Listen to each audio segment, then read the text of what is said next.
Hello, everybody, and welcome to episode number 369 of the Stacey West podcast. I'm your host tonight, Ben, and I'm joined by Chris. How are you doing, mate? You keeping well?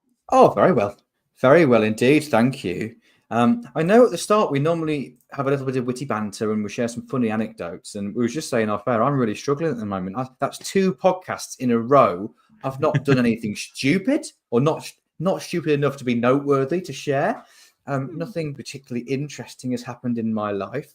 Almost feels like I'm almost the embodiment of a mid-table football club that nothing's really happening and nothing really matters about at the moment. But how are you?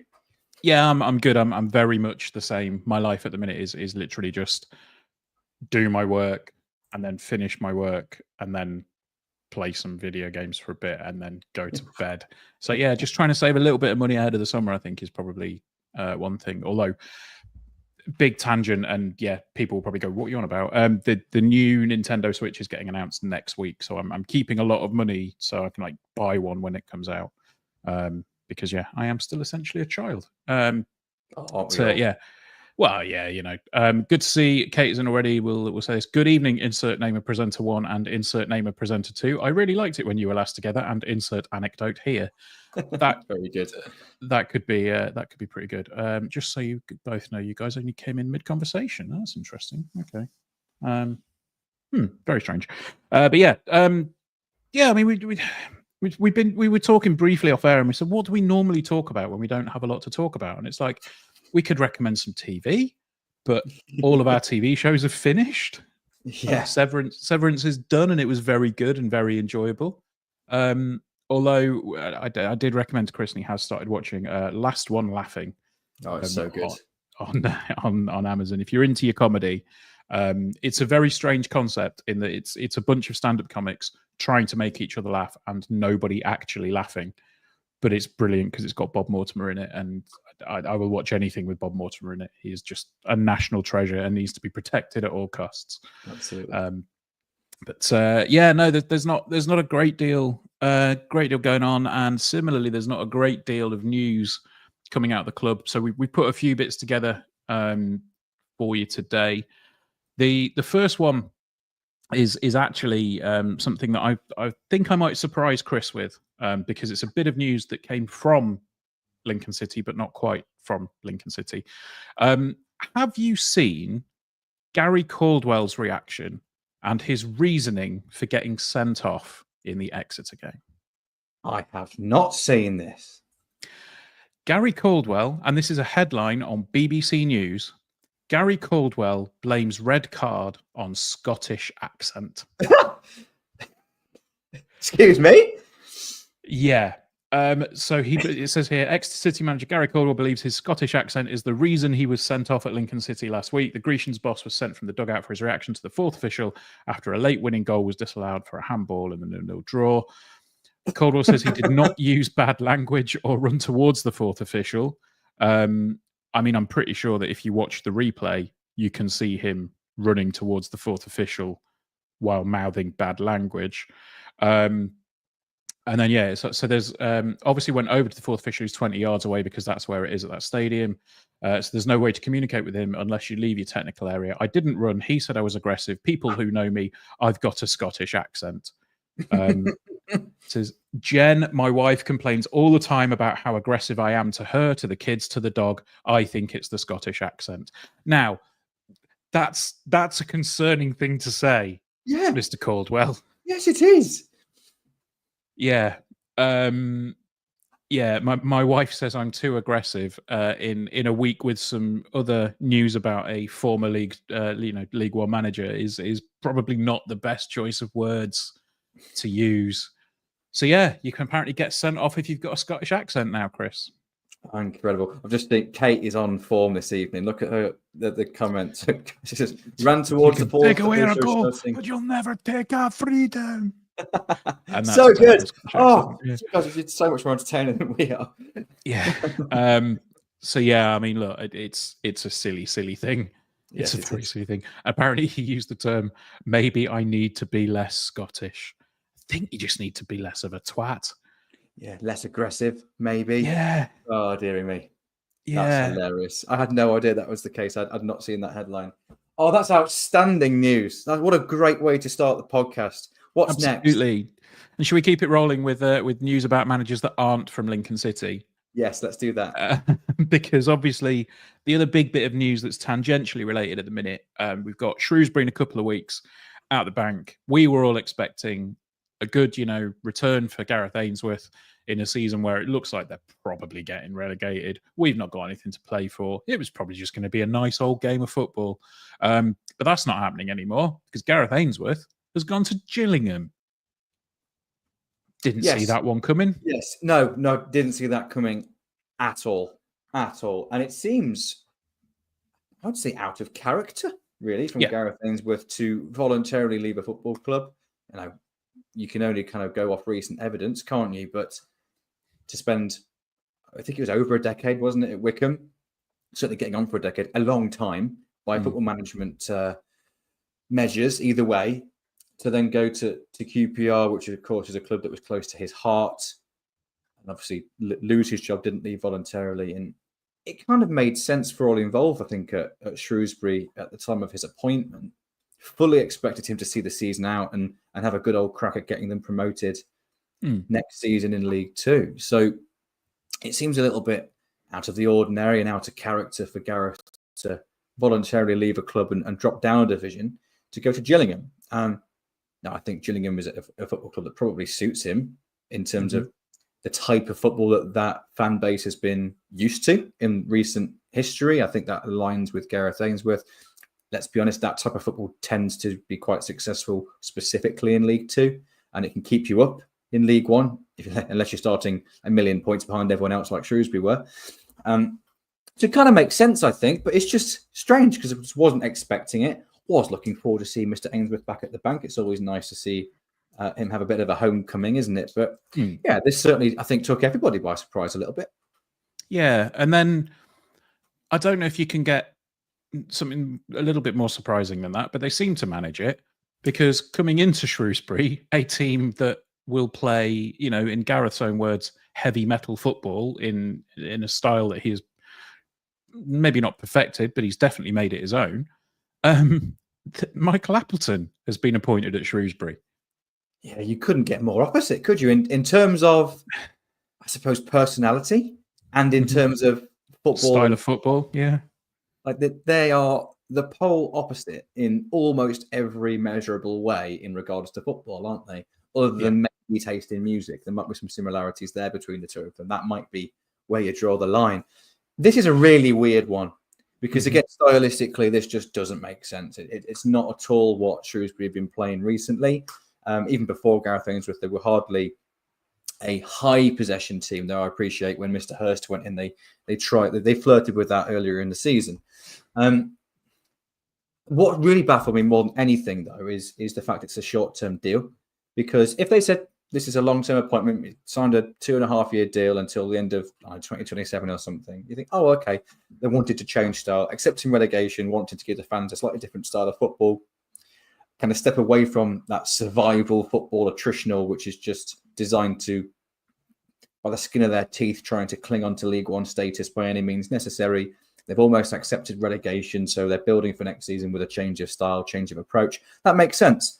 But he's only coming until the end of the season, apparently, according to the original kind of press release and the announcement. Just seems odd. Yeah, it from that perspective, if it is literally just until the end of the season, it's a very strange appointment. I mean, I think it could be a good appointment for Shrewsbury, but in terms of being like just for the last 6 or 7 games, doesn't make a huge amount of sense to me because you're going to have, well, if we know Michael Appleton and we had a good time with him, as Lincoln City fans, he will want to change the style of football. He'll probably want to change the culture. He'll probably want to change an awful lot. Can he realistically do that in the space of 6 games, while also attempting what seems like the impossible and trying to keep them up. I mean, personally, I think the season's gone for them at this point. You know, there's too much to do. I just, yeah, it's if he is still there next season, I think it could be a good appointment for him. But as it stands, it just seems a little bit strange. Yeah, particularly how quickly the appointment came about as well, because according to the Shrewsbury's press release when Ainsworth left, it was as much of a surprise to them as it was to everyone else. It's not like they were planning for it or aware of it, and then to appoint Michael Appleton so quickly, it doesn't seem like that was going on in the background for a few days or a few weeks, like sometimes you see. I think it seems to happen very quickly. I think somebody from Shrewsbury has said, I can't remember if this was in a press release or in an interview, that basically Gareth was getting a bit homesick. He wanted to be closer to his family and all the rest of it down south. So he was, apparently Gillingham made an approach. They didn't meet the release clause. He then was interested, and then he wanted to go. And they said, well, no, they've not met your release clause. You're not going. And then eventually they kind of got to the point where, Gillingham met the release clause, and then Gareth just went, all right, cool, I'm off. So yeah, it's a really strange one, and like you say, it does seem a bit out of character for him. And you don't want to speculate, but you do wonder if there's something else that's gone on there somewhere as well. Yeah, you certainly do. I agree with that. I think we're not a Shrewsbury Town podcast, but I think there's obviously a little Lincoln City link, and there's probably something else wider that's part of a slightly bigger discussion that does involve us here. But just quickly before that, just finish on Michael Appleton, because I agree with you completely. I think long term it could be a really good appointment if it's something that's given time, and if they are approaching this is the next few weeks until the end of the season is a chance for Michael to input a change of style. There might be some teething problems, but it's better to do that now than it is in pre-season or at the start of next season. Know which key players you want to keep and which ones you might want to get rid of, which ones are going to align with the style, which ones aren't. And also it's more of an extended job interview for Michael and the club to work out whether they actually do want to work together long term. If that's kind of how it is, with the intention of sticking with it, and it can probably work. But I think there is something very real here, because Shrewsbury Town have got the lowest budget in League One. That they are 24th in the budget table, and they are performing at the level that you'd expect them to with that in mind. We are 19th, and that has been mentioned quite a lot recently. But I think sometimes people might get bored of hearing it. But I think it's really real here, because Shrewsbury have had not necessarily the lowest budget or even near the lowest budget for a few seasons, but they've been bottom half. And what they've probably found themselves doing is steadily going lower and lower and lower. But what they've also done, bar the playoff run that they had the season that we beat them in the Checkatrade Trophy final, they got into League One playoffs that season. They've not finished in the top half of League One, despite being, I think, the longest serving team, or it might be Burton, but they're one of the longest serving teams in the league.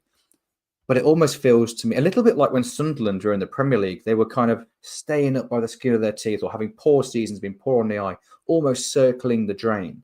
And they were doing everything they can to stay up. And Shrewsbury feel a little bit like that to me.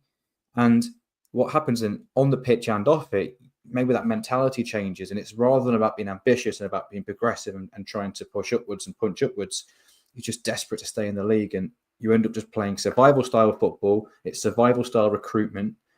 And then, like, what are you? What's your identity? And bearing in mind that we have got a 19th place budget, like, if we're not careful, like, that's going to, we don't want to basically the point I'm making is we don't want to turn into Shrewsbury. And I think it's very, very clear from the messaging from the club, and also, was it that lucky enough to go to that presentation by Jez last week? Obviously, it's going on tonight again for a second time for another set of supporters. But it's incredibly clear that the club are not going to go down that route. They are determined to take a different approach. And it was said in no way saying we're talking about Shrewsbury Town, but in the explanation of all these things, they were definitely talking about Shrewsbury Town as the example. And yeah, it's probably good for Shrewsbury to go down, then actually win a few games and have some positivity around the club and go up. But I think what's interesting is that what they've been doing for years is circling the drain. They've been playing this style of football, and their type of recruitment, just how the club has operated, has been all about trying to stay in League One. And if your aim is to not to get relegated, it's only got to go very slightly wrong once for you to go down. If your aim is to try and punch above your weight and come in the playoffs, and you have a season where you inverted commas fail and finish 13th, well, at least you're still quite comfortably in League One, so you can try again next year. And I think that's kind of where we find ourselves. So it's amazing because I see us quite similar to Shrewsbury in terms of club size, in terms of how the club was run when we first came into League One. But I think we've massively progressed off and on the pitch compared to them in the time that we've been in League One. And I just think that's quite interesting, really, that there's very, very different approaches now to two clubs who you'd probably say are now, in inverted commas, established League One clubs, or have been in the recent history. And I think that's the thing when you say established League One clubs. I mean, Kate's put a little stat in here saying this is Shrewsbury's 10th season in League One, Burton are second with 7, and we are third with 6. So I'm assuming that's the top length of time that the clubs have been in the division. So, yeah, when people say, oh, we're an established League One club, we should be doing better. It's like, well, look at the other two that are more established. They're both in the bottom 4. And also, both of them have been battling to not go into League Two for a number of seasons now. Burton always seemed to pull off a miracle, and Shrewsbury have been near to it and have been poor for a few years now, haven't they? And at least we've not got to that point. And I don't feel like we are likely to go down there because our approach feels very different. And that's quite refreshing, considering that they're probably two comparable clubs, really, in many ways. Yeah. And there was also one quote which stuck in my mind, and I'm hoping that I'm okay to paraphrase it, at least, from last week, where there wasn't even a discussion of the sort of fervor that was around of, oh, he's got to go, not that long ago, from certain areas of the fan base. But it was there was a quote where Jez said, the reason that we do what we do is because we want to stick with the people that we trust in the process. And I know trust the process is a cheesy line that gets thrown out there, and I have paraphrased that because they weren't the exact words that he used. But he said, in terms of the people that we have, we trust them to deliver. And what's the point in hiring people that you trust to get rid of them on a whim if something doesn't necessarily go right for a few games or a bad spell? And I agree with that. I think I agree with that totally. There's a lot to be said for that. So and interesting on Skewballer before we move on to our next section, because I appreciate we've probably spent longer on this bit than we planned to again. But it was interesting that, again, I don't want to just kind of quote Jez all the time and saying that Jez is some oracle, but it was just interesting how he worded it, because we were talking about how Jovo Makama is a talking point in the moment, because obviously he's been on incredibly good form recently, despite having a tricky little spell earlier in the season, and has been in and out of the team last season. Quite a divisive character, not character, that's a horrible word to use, divisive player, I suppose, in regard to, is he good enough, is he not, has he got potential, hasn't he? And I think deep down the club have always known that he had potential. It was just whether he got there or not, and how straight is that line. Progress isn't always linear, is it? In fact, it never is. And I think that's something that club have always been very, very open about, very clear about, that young players need time, they need patience, they need time and exposure to just make mistakes effectively and learn. And what really interested me is that even when we was in a bad run and we knew that things needed to change a little bit on the pitch, it's Michael's first ever managerial role as a first team manager.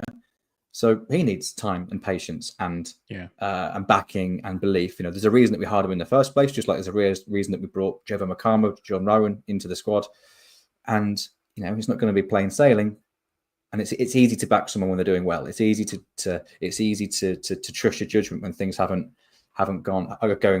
smoothly. It's when they're not going too smoothly that you have to sometimes have that little bit of faith. And Jez mentioned Pordy as well, didn't he? In that now he's going to, if he does leave, he's going to be a massive, massive loss to the football club, because he's elevated himself to such a level of importance and domination of his role that there's not many people that we could replace him with. Realistically, he's such a good player at this level. But Jez mentioned Pordy's debut. He said he looked like he was running through treacle. He slipped over a couple of times, misplaced some passes, and think, oh my God, what have we done? But you've got to trust your judgment, haven't you? And don't get them all right. But there's a reason that you bring people to the football club, particularly someone so as important as Michael Skubala. So, yeah, I appreciate this isn't Shrewsbury just making a change. It's a change that they've made, I suppose, inadvertently, rather than intentionally. But it's just proof really for me that we could be them and we're not, and that's good. Yeah, no, absolutely. So, yeah, you speak about players that have they will develop into hopefully excellent players. We are now going to be talking about players that maybe didn't quite fulfill their potential or were just all round disappointing. So Charlie and I did the best 11s last week, I think it was, a couple of weeks ago. Generated a bit of discussion, and Gary said, "Oh, okay, well, let's do a bit of a fan vote for the most disappointing 11s." Chris has just flagged up a comment on the Didn't mean I didn't know I had the power to do that. The most disappointing 11s. Gary put some caveats on it, which, I mean, realistically, if you're talking about the most disappointing players for Lincoln City, they'll probably be players that came in, were a flash in the pan, and then disappeared because they weren't very good.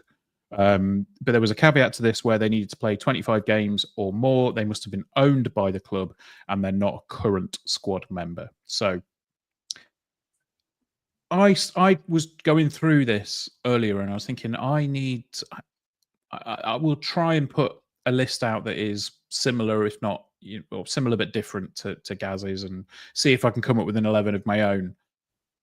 And it's really hard because the starting position is a goalkeeper, and I cannot think of a bad goalkeeper or a disappointing goalkeeper that Lincoln City have had that has played more than 25 games.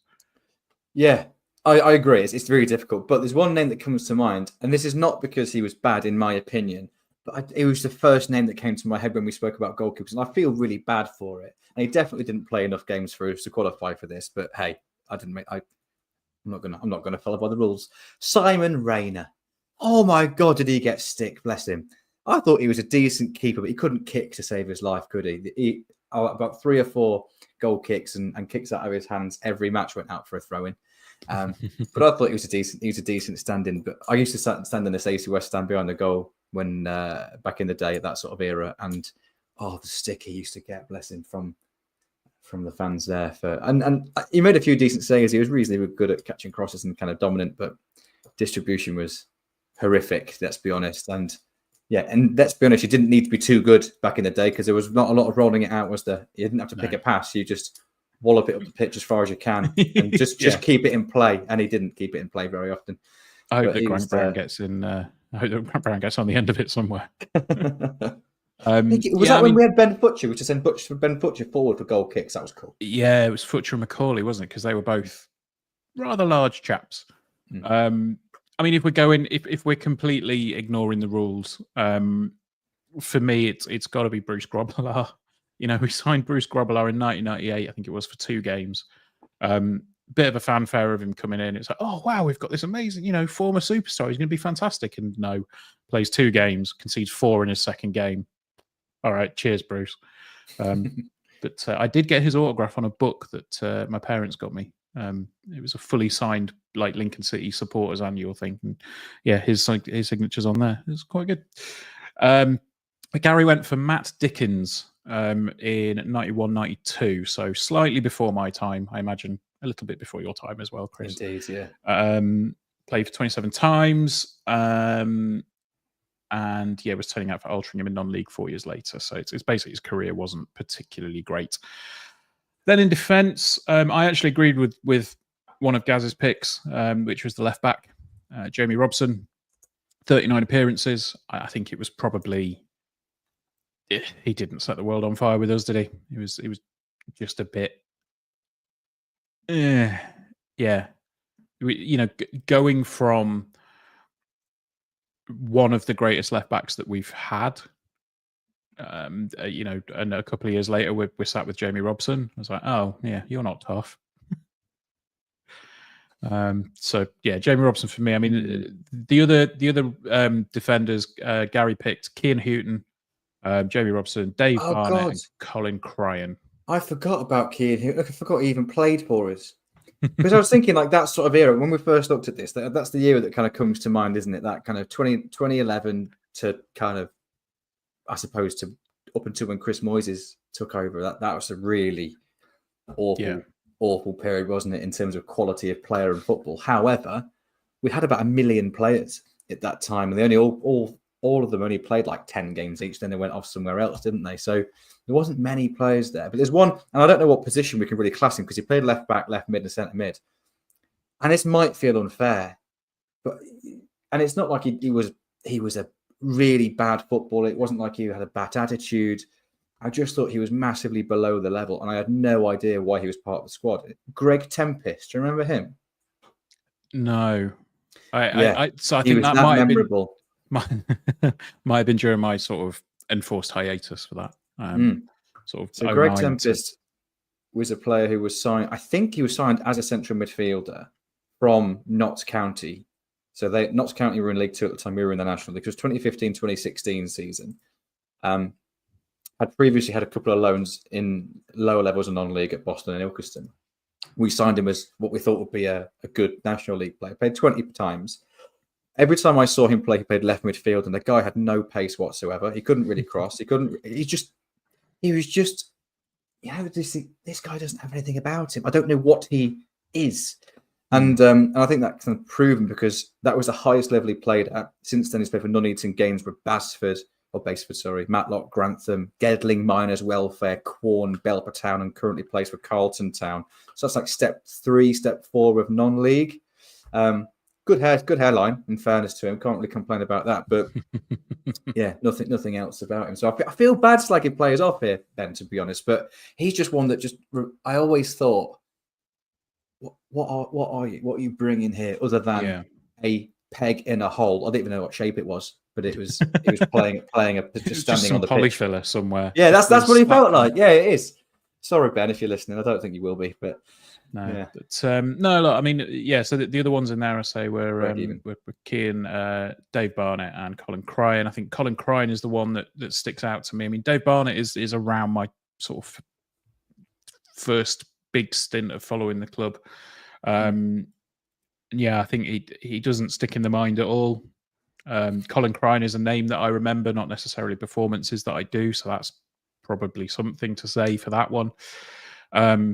In terms of players that more recently, I think the one for me as in centre back was probably James Wilson. The thing that comes to mind for James Wilson is he was fine. Yeah, it was circumstance rather than ability. I think he had to play at right back more often than not, and he wasn't suited to be a right back, or certainly not a very adventurous right back. And he was filling in for someone who was outstanding at the level in Neil Eardley. So he was always felt like a downgrade. When he played at centre half, he felt like a downgrade to Michael Bostwick, which he is. And so I felt it's a bit unfair, but by our recent standards, he's probably the only one of the centre backs that really fits into that category, I think. And I think that's the thing, isn't it? Like we spoke about this when we did the best 11s, is that we've been blessed with so many quality centre backs over the years. You turn it, you flip it around, you go, who was crap? It's like, well, probably none of them, because the good ones were playing. Yeah, good point. So, good point. So moving into midfield then, I mean, for me, there was only one choice at left midfield, and that was Adam Buckley. And of course, that is... oh, well, yeah, 100%. Yes. Yeah, no other comment required. Yeah, that was Gary's choice as well. Nepotism is the only way of describing that one. So we'll move away from that one. The other ones that Gary had in here were Jamie Hand, played bang on 25 appearances, and Ian Hamilton. Now, Ian Hamilton, again, is a name that I remember, but the performances that I don't. And again, it's kind of that sweet spot, isn't it? Like, well, I remember the name. And I think he just didn't look that great. Yeah. I remember that sort of era we had Kingsley Black and Ian Hamilton at a similar sort of time at the club. And they were, I seem to remember, quite big signings at the time, and we expected them to be just really big players for us. Both had good careers, and they just really didn't do anything of note for us, did they? And don't get me wrong, we were hardly a successful football club at that time. But they're probably two that stand out. And they're probably the earliest that I can really remember where I really consciously knew who all the players were at the Yeah. teams. Like I used to go to the definitely. games in the 90s and enjoy it, and I recognise some names, but I wouldn't have any clue really of, oh, he's good, because it's only retrospectively that you see these things. Yeah. But that's the first kind of sort of time where you started to understand a little bit around what's happening on the pitch, and he's good, he's not. I remember them both not being, and also not playing that often either. Yeah.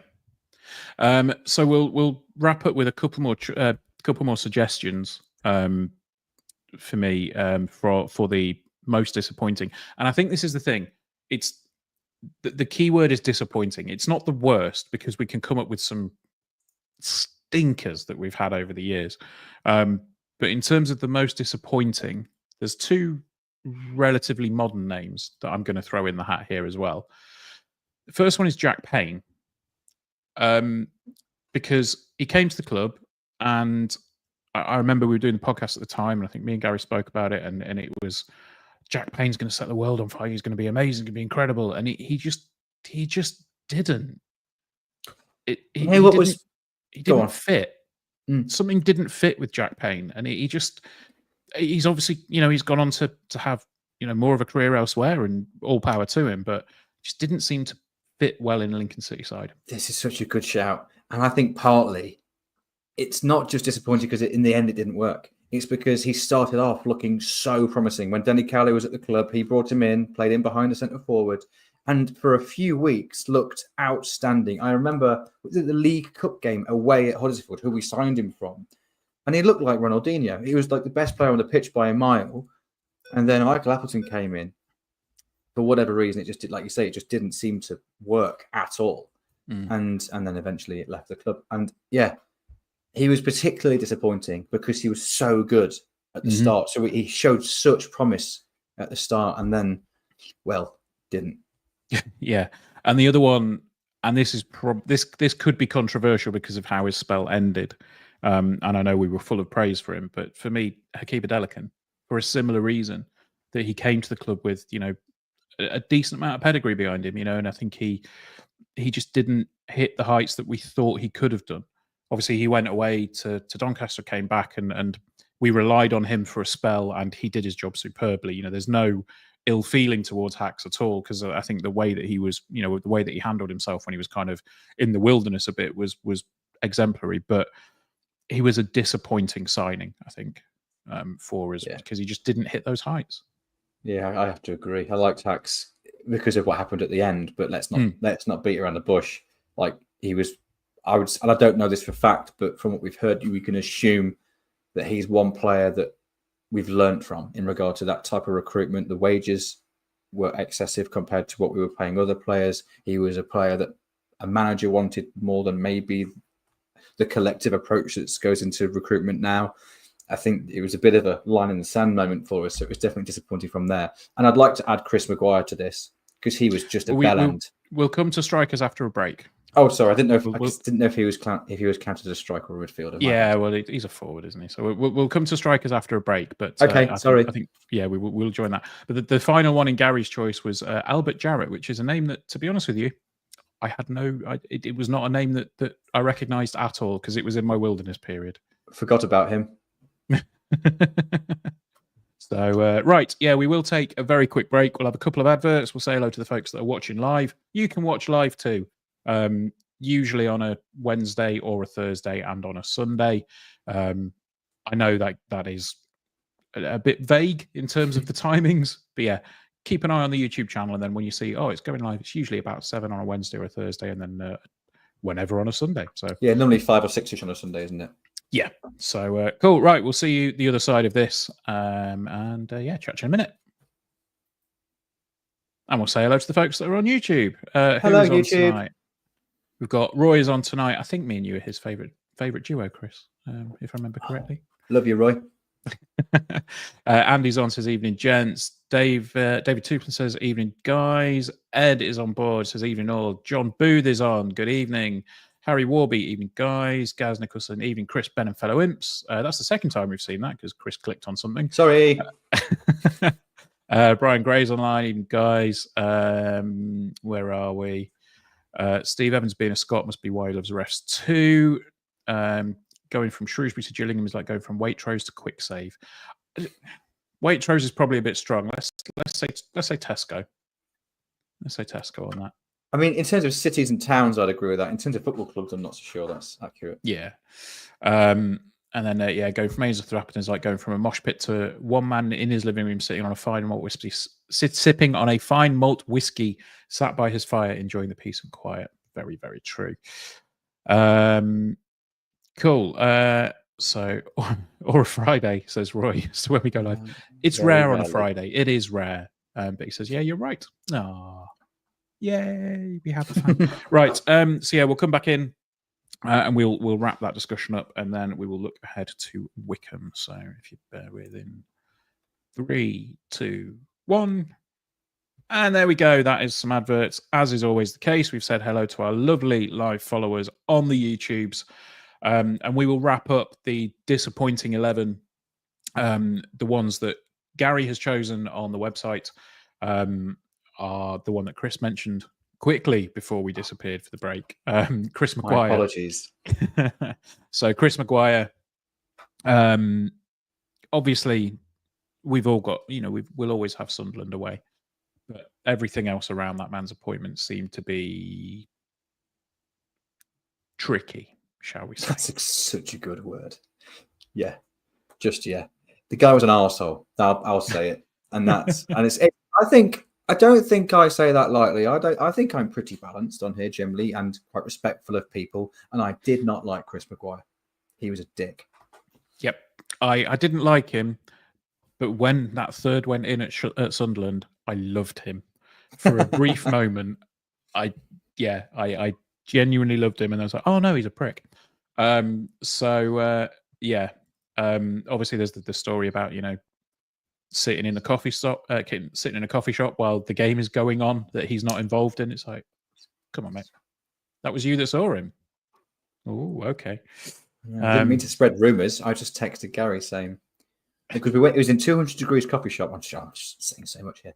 And he didn't do anything. He just wasn't at the game that you'd expect him to. And he was sat, and this was the kicker, with his feet on the chairs. And that's just, you don't do that in a public space. And my other half just went, so I ordered a coffee, she went and got a seat, just so happened to be sat on a table next to Chris Maguire. And what would have made it better began. What would have made it better is if you'd have had a replica shirt on, just to rub it in a little bit. So shouldn't you be at Gainsborough? I think, was it Mark Kennedy's first game? I think it was a preseason game at Gainsborough. I think it was that sounds day. about right, yeah. Anyway, whatever. So the second forward in Gary's lineup, I will give you one guess and one guess alone, Chris, as to who Gary's most disappointing forward would be. Well, was it the person that you told me off air, or is it someone else? No, it wasn't the person I told you off air. Oh, well, it might have been. I can't remember what I said. I don't know. It was Drew Broughton. Of course, it's Drew. Oh, of course, that's Gary's pick. Yes, of course, it's his. Silly me. Yes. So yeah, there we go. They're Gary's picks. I mean, forwards are always ones that you can put a bit of a boot into in terms of a disappointment. A disappointment list for me, I think it was while I was in my little bit of exile, but Ben Hutchinson is a player that had obviously said that you're the worst fans in the country. Yeah, that's probably not going to endear you too much to that fan base. No, and then shortly afterwards, scores a few, but I think he's probably one that would appear in some lists. And I had one that I think might be slightly controversial. I liked this. I like this, by the way. Yeah, and for me, this might just be going back to me being something of an angry. What was it? This would have been 12 to 17-year-old. But for me, Tony Battersby was a player that seemingly only ever played well when he wanted a contract. And it's like, mate, you could be so much better. You could be such a player if you got off your backside and played better. And that's probably being really harsh, and it's probably me remembering just, the teenage rage. But the fact is that was how he was perceived for me. And, 130 appearances, 21 goals. just over or just under 1 in 6. It's like, come on, you're a striker. You should be getting more than that. I agree with you, and this may well be controversial because he was quite a bit of a Marmite sort of player, wasn't he? For a lot of people, I think a lot of supporters always seem to be quite excited when he came off the bench. For example, I seem to remember a goal he scored against Mansfield at home.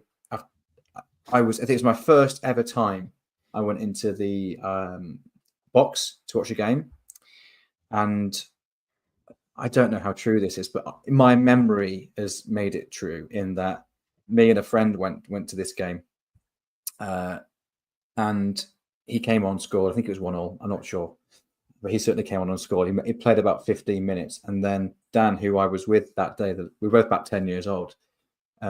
It was his favourite player for one reason or another. Tony Battersby was Dan's favourite player, and we had the opportunity to pick man of the match in our box. We were two little kids in the box. They let us pick. Dan picked Tony Battersby. I went along with it, and he got man of the match. And he played about 15 minutes.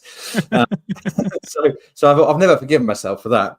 But you're right. In real terms, he only ever seemed to score goals in kind of little clusters towards the end of the season when the pressure was on. And he's averaged about 5 goals a season over 5 seasons. Like, it's not very good for someone who is, for a lot of fans, seen as maybe have fond memories of Tony Battersby.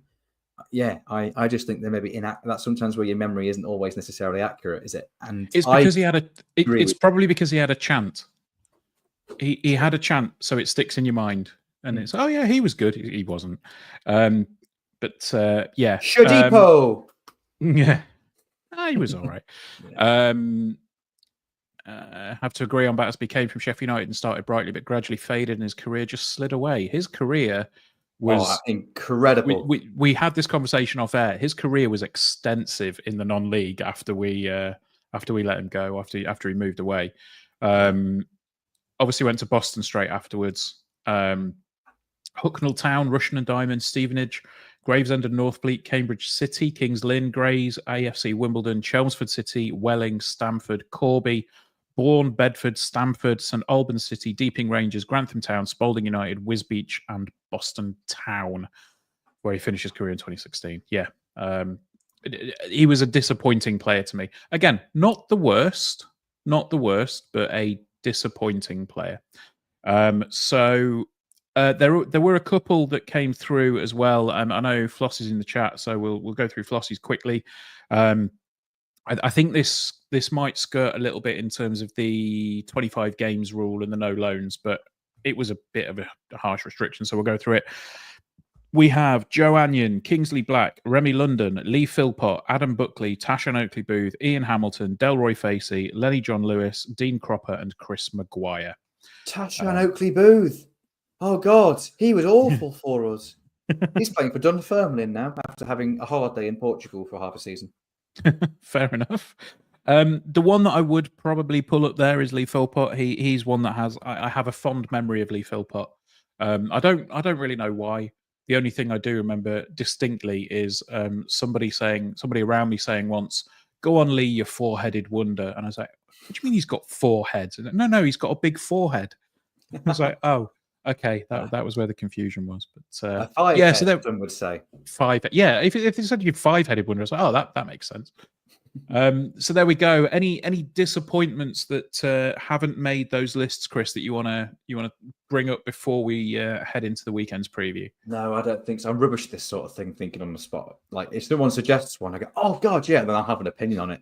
But yeah, like Tashan Oakley Booth, I'd forgotten he existed, and then that's an incredible shout. Definitely fits into this category, providing he played 25 games, of course, which I don't know if he did. But he was poor, wasn't he? He was so poor, and I thought he looked all right. I remember thinking when we first signed him in the first handful of games, I think there's a bit of something in here. And how wrong was I? He was such a disappointing player for us.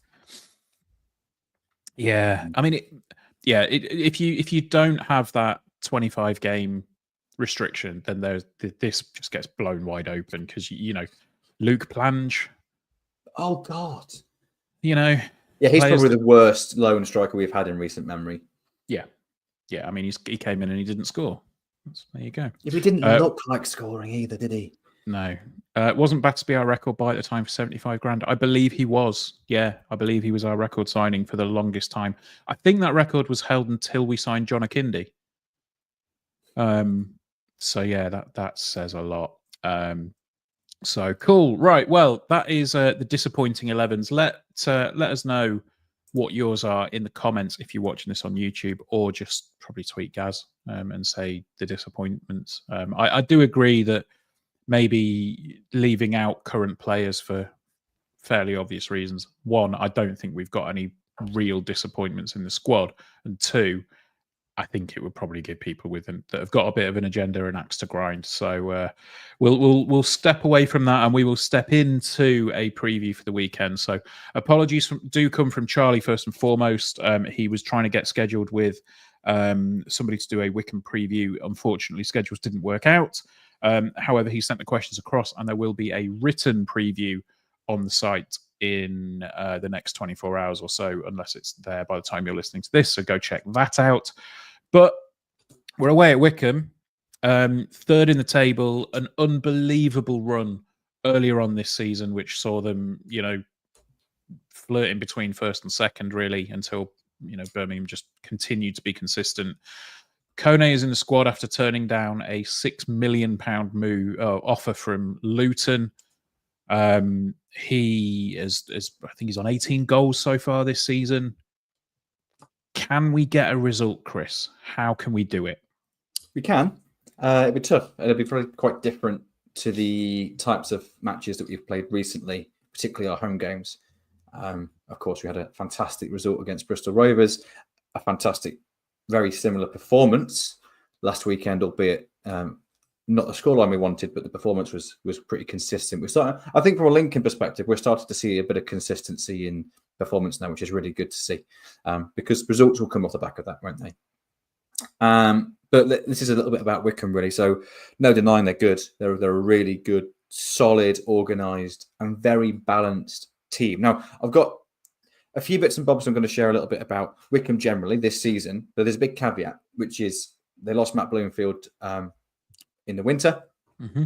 Have replaced him, made some signings in January. They're still very competitive towards the right end of the table, but there has been a bit of a drop-off in regards to points returns compared to where they were at the start of the season. So a lot of the things I'm going to say in the next minute or two are over the course of the season, and they're not relevant, if that makes sense now, but they're maybe not as dominant as they were early in the season. But very recently, we've actually both picked up the same number of points in the last 4 matches. So both us and Wycombe have picked up 7 points in the last 4, which puts us joint 5th in the form table. Over the last 8 games, Wycombe would be 10th in the form table with us, unsurprisingly, bang mid-table, as we are in the real table as well. In terms of goals, they're good at both ends of the pitch. They are good in both boxes, generally speaking, over the course of the season. Scored the most goals per 90 in League One, and conceded the 5th fewest. That's a pretty good combination for a successful side, isn't it? Mm-hmm. Possession-wise, they're pretty average, about 50%. So stylistically, they're quite balanced as well. So there's not a lot jumping out here from like a style perspective. They're just very balanced. They don't really depend on anything in particular. They don't depend on a left-sided attack, right-sided central. They don't really depend on any individuals other than Richard Kone sticking it in the back of the net. But they do have all the goals spread around the team. But other things that kind of align with them being good going forward, they are 3rd in the league for touches in the box. We're 5th, by the way. They've got the 5th best XG, 4th best against, 4th highest number of big chances. So they're good at both ends of the pitch, and successful teams are. But even the likes of Birmingham aren't as consistent. They're like very good at some, but maybe not so good at others. But the average of that means they're the best team in the league. But Wycombe are just good at solid at everything, really. I think there's a couple of things that are really interesting, though, that are a little bit unique to them, which is there's only 2 teams in the whole of League One, the other being Birmingham, who, if you break the game into 15-minute chunks, that have a positive goal difference in every single one of those 15-minute chunks across the season. Wow. That's quite impressive. So they don't even really have a weakness in terms of, they're susceptible at scoring at this time of the game or this time of the game. But if you split it into halves, if matches finished at half time, Wycombe Wanderers would be 11th in the league. But if you look at only the second half, they would be top of the league by 6 points. And their goal difference in the last 15 minutes is 40 goals for and only 19 conceded in just that 15-minute period. So they finish games very, very strongly. And that's something to be aware of. Now, we're hardly susceptible to that, but it's interesting that that's a real strength of theirs for a team that doesn't have a huge amount of standout attributes in terms of style. And so that's them kind of generally, and that might sound quite scary. I think what's very interesting is that when we used to play against teams that played in a 3-5-2, it was interesting because we played 3-5-2, and it's an interesting matchup. Then there's not really an advantage there. It's very much 11v11 in a relatively equal way. What's quite interesting is that they play 4-2-3-1, and now we do, which is a very different type of style, probably a bit more aggressive. So it's kind of a matchup stylistically, but actually just by the nature of that formation, it might allow for a slightly more open game. Though they did play 3-5-2 in their most recent game against Rotherham, but that's probably because they're playing against Rotherham. So in terms of generally, maybe quite scary. There's one other point, but I've been talking for a minute. I'll get your opinion and your initial thoughts on all that first, before I tell you about their last 12 games specifically, which I think is quite interesting. Well, yeah, I mean, it is an interesting one. You say we go in with the 4-2-3-1. Do we think we'll stick with that, or do we think we saw what happened against Birmingham? We kind of went back to the 3-5-2. Do you think we'll maybe slip back into that at the weekend with a team that are they've got their eyes on the Championship, haven't they? So it's one where we think, oh, do we try and stop them from playing, or do we just say sod it and go for it? And I think that seems to be the two ends of the spectrum at the minute, doesn't it? It seems to be, well, realistically, we're on 50 points. We're not trouble in the bottom half of the table. Realistically, we're not trouble in the top 6. So, yeah. It's a tricky one, isn't it? Yeah, because of that, we've probably got one eye on next season as well. Not both eyes, but one eye is. And Michael's kind of alluded to that in his press conference, hasn't he? And he did at the end of the last one. My gut instinct, and I would say educated guess, is that we will be at our 4-2-3-1. Gaz and I mentioned this on Sunday, that it seems like that's probably what we're building towards for next season. And oddly, even though that this squad was clearly built for a very aggressive 3-5-2, it actually probably suits a 4-2-3-1 more than 3-5-2 does, which is bizarre to say. And as much as Wycombe are good, and there's a lot of comparisons between them and Birmingham in terms of point scoring, goal scoring, dominating all parts of the pitch, particularly all areas of the game time-wise, there's a massive difference still. Even though Wycombe are good, there's a massive difference stylistically between them and Birmingham, and also quality on the pitch. This Wycombe side have a hell of a lot more quality on the pitch than Wycombe traditionally have. And maybe where our brain goes when we think of Wycombe Wanderers is not an accurate representation of the level of quality they have. It is massively ahead of that. But no team in this league is anywhere near the quality that Birmingham have. So I know we adjusted our system back to our 3-5-2, very low, not low block, but certainly more compact and certainly more defensive counter-attacking team against Birmingham. But it's Birmingham. And I think you have to almost change everything for them, really, to stand a chance. I don't think that's the same with Wycombe. And also, I think the fact that we haven't got anything to play for, we haven't got anything meaningful to play for on the line. Means that we can afford to, for want of a better phrase, sod it. Let's have a go. Let's get stuck into them. It's going to be a pressure game for them. It's not a pressure game for us. One eye on next season in a system that I think we're probably going to be recruiting for and training for, and why not? Let's have a good go. Now, don't get me wrong, I don't think we should get too caught up on 4-2-3-1, 3-5-2, because it can change quite a lot during the game, and different pressing it'll be different, all the rest of it. So, but whether you have a back 3 or a back 4 does tend to be relatively standard. Not always, but does tend to be. So I think that's interesting, certainly. So I expect it to be 4-2-3-1, and not least because in their last 12 games, now they've not picked up a low number of points. They've been perfectly fine. They've got 5 wins, 5 draws, 2 losses in the last 12, which is perfectly good in terms of points return. But I'm going to read out the results and the fixtures that they have played. And I think there might be something in this, because they were winning every week. not long ago in the season, which kind of really elevated them to be a genuine kind of automatic promotion contender. I would say Didn't their they get a form now record? isn't. They either got it or they were equaled some sort of record, didn't they? They either won so many in a row or were unbeaten in a certain number that was a club record, I think. But ultimately, at the start of the season, they were very, very good. But also, even though they were performing really well, they were still, I think it was something like when we previewed this last time for the home game, they were performing number-wise, like metric-wise, within the top 2 or 3 in the league, yet their results were even exceeding that, which is difficult to do when you're already performing well. So they were really trending upwards. But anyway, last 12 games, they've lost 2 of those games, but both of them were 1-0, so they're tight matches, and they were against Birmingham and Wrexham. So they're the only 2 matches that they lost against 2 of the best teams, well, the other 2 teams that are above them in the league. So that's interesting in itself. But I'm going to read the rest of their fixtures out now. They did win 5 matches, but those 5 matches were against Rotherham on Tuesday night, 3-2. They beat Burton, Bristol Rovers, Mansfield, and at the time they played them on awful form, Barnsley. So they're all games that you would probably expect them to win, really. And they did. So credit where it's due. They did what they needed to. 5 draws. Peterborough United, Wigan Athletic, Crawley Town, Cambridge United, Northampton Town. So every single one of those teams was either in the bottom half or on awful form with Barnsley. And yeah, they got most of the results that you'd hope they would. They either won or didn't. They certainly didn't lose those games, but they were not convincing in any of them, not like they were at the start of the season.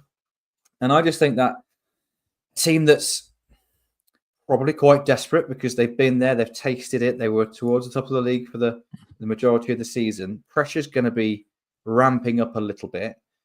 It's probably still a little bit of a settling in period for new management and new players. And we've kind of got the shackles off a little bit. So I think they're good. I think there's no denying that. They're solid. They haven't really got a definite weakness. But I think we're good. I do. I think we're better than our league table. Or certainly our ceiling is better than the league table would suggest at the moment. I'm not saying we're the best team in the league, but I think that on our good days, we're better than where we are right now. So I think we can win. It's difficult to say how we do this tactically to win because we've got kind of quite new tactics compared to what we have had earlier in the season. And and Wycombe are just pretty solid, particularly in both boxes. Can I see us being competitive, having a couple of chances and trying to be aggressive? Yeah, I can see that. Prediction would be a 1-1 draw, I think. I think a low-scoring draw would be a reasonable prediction. I'd be satisfied with a exciting 0-0. I don't think I'd be particularly satisfied with a narrow loss. When we went to Birmingham, we all said that if we fought bravely and lost, we'd all be all right with that. I don't think this is in that same category. I think we'd still feel that we've got something to gain from this game in terms of points. But what we're really looking for is consistency of performance that we've seen in the last couple of weeks, because that's been good. And if we can keep that going, it almost feels a little bit like a really extended pre-season for next season. And that can only be a positive, as much as it's a shame that we haven't got anything to play for now. Yeah, no, definitely. I mean, when you say we've not got anything to play for, I mean, we will. I'll touch on the pre-match press conference briefly because in there, Michael did say, even when there's nothing to play for, there's always something to play for. You know, in terms of impressing him, in terms of getting into the squad for next season. Are they going to play more minutes this season? And it gives a chance to show what they can do and show themselves. You know, obviously with the team developing into a back 4. Getting that balance right between finishing this season strongly and starting next season well, and finishing as high as we can this season. That was kind of where he was at with that. Injury-wise, he was asked about where things are. Freddie is close to a return. It doesn't sound like he'll be available for selection at the weekend, but he is close. Ethan is a few weeks off and Jack is a few weeks more off, so it does sound a little bit more and more like we might see Ethan Arahan for a couple of games at the end of the season. Jack Moylan we will not see until next season. He was then asked a question about Ben House and says, you know, with you developing into this back 4, the 4-2-3-1 role, Rico's obviously playing very well in that 10 role. Does it give an opportunity for Ben House? And what interested me about his response was that he said, you know, it's unquestionable what he offers.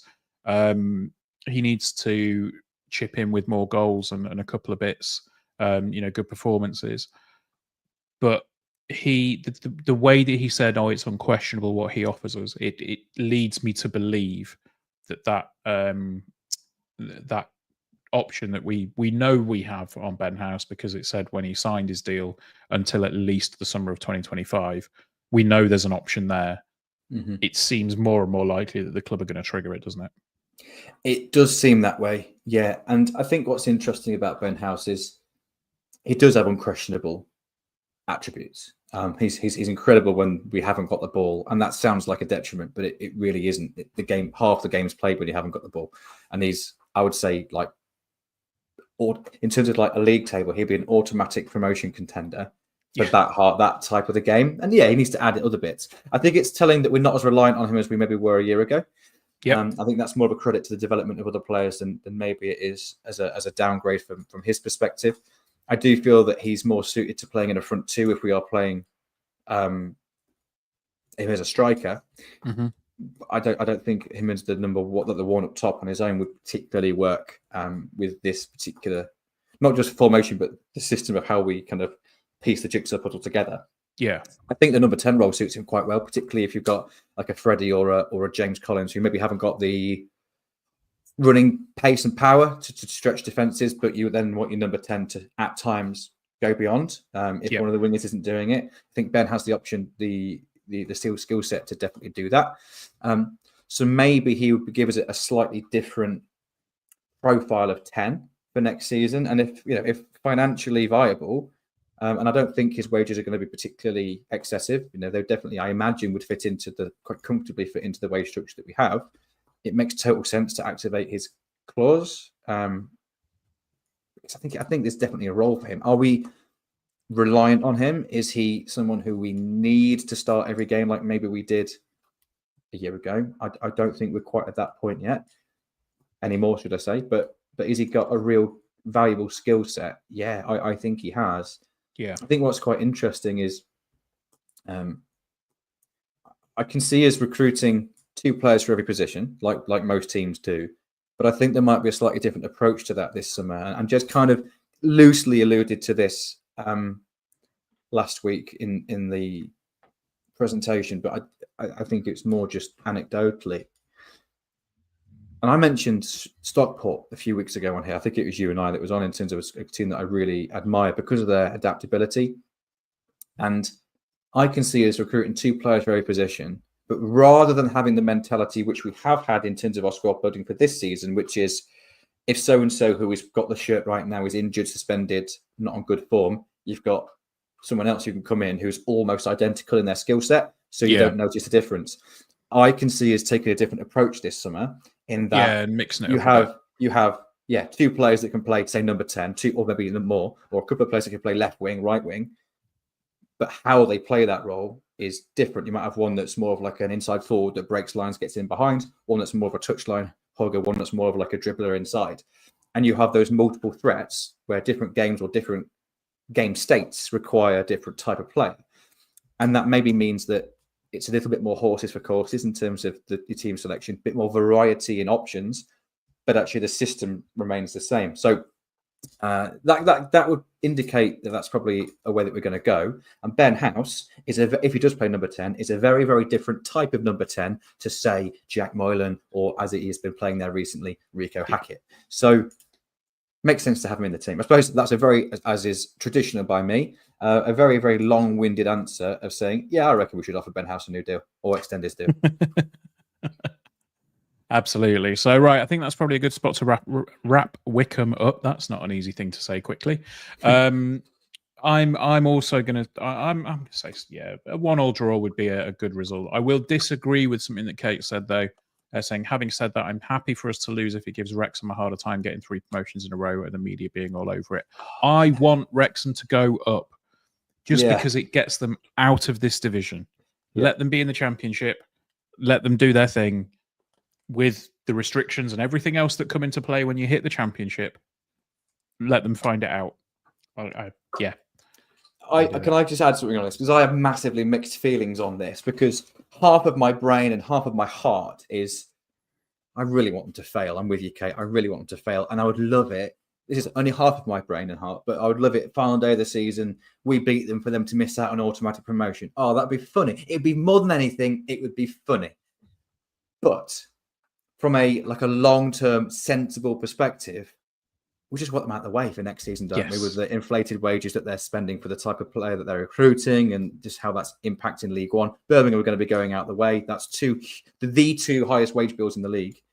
If they both go up, it means that they've achieved what they wanted to wage-wise, and the financial table league aligns with the league table. But from a Lincoln City point of view, it just means that two big spending teams are out the bloody way. Yeah. And also the whole fanfare and circus around Wrexham is out the bloody way as well. So I'm now leaning towards that with my sensible hat on, but I can't deny that my emotional brain wants them to fail miserably. Oh yeah, like you left brain, right brain. It's the way that it is, isn't it? So, by the way, I will recommend this very quickly. If you've never seen it, are you a fan of Bo Burnham? Yes. Yeah. Have you seen the Left Brain, Right Brain song? No. I've go and check it out. One thing by Bo Burnham. Two things. There's the show we did ages ago, and then the one he did in lockdown, which is quite fun. Inside is incredible. But yeah, go and check out the Left Brain, Right Brain song. It's phenomenal. But right, no more plugs for stuff that isn't ours. There is obviously one big thing that we need to plug even more as it is getting close to the time. Gary is running the London Marathon. I don't know if he's mentioned it. I think he might have done once or twice. He's doing a raffle alongside his sponsorship. Go to staceywest.net. It's the pinned post at the top. And yeah, there've been a few more prizes added. The club have very, very generously donated a signed football and a signed copy of EAFC 25. There is a picture of the football up on the page at the moment. Currently the copy of the game will be available at the club for the winner to pick up afterwards. And I have also made a new model of Sincil Bank. I've put the new club badge on it. And this is the biggest one that I have ever made. It's bloody huge. You can see it on YouTube if you're watching now. I'm very pleased with how it came out. And it looks really good. Ben, would you like to tell the ladies and gentlemen how long that took for you to make? It's a 7-hour print. So yeah, I mean, in terms of making it, way back when I did them first in lockdown, it took me about 50 hours to actually make the design. But it was lockdown; nobody cared.